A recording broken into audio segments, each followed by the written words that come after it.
Presented by KZ Bhojpuri.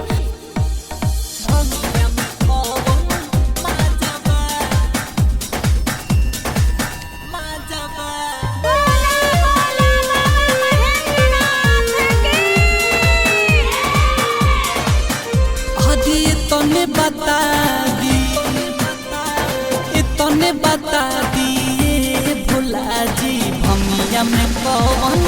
मजा बा हुआ रे भंगिया में कौन मजा बा खाई लेना रउआ खाई लेना मेवा मलाई बनल के तनु ताजा बा तने बता दिए भोला जी भंगिया में कौन मजा बा हुआ रे भंगिया में कौन मजा बा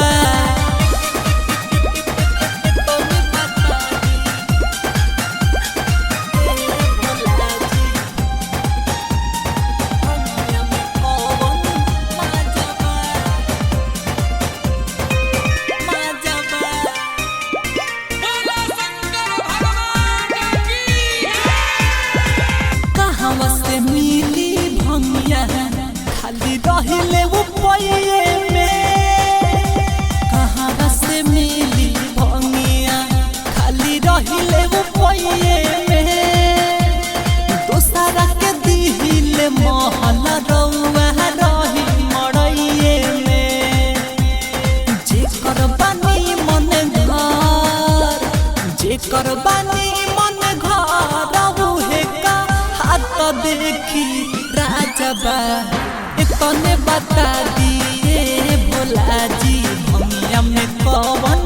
मजा बा हुआ रे भंगिया में कौन मजा बा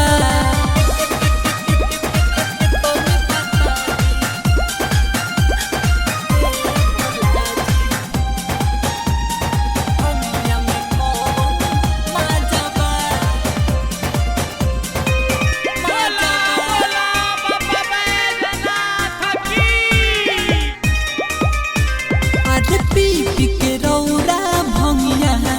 खाली बम बम रहेनी पी के रौरा भंगिया खाली बम बम रहेनी पहले देखी कंवरिया रौरा नयन न खोलेनी के पी परदीप प्रेमी आशिक अभिषेक देखी के तना साजबा तने बता दिए भोला जी भंगिया में कौन मजा बा हुआ रे भंगिया में कौन Presented by KZ Bhojpuri.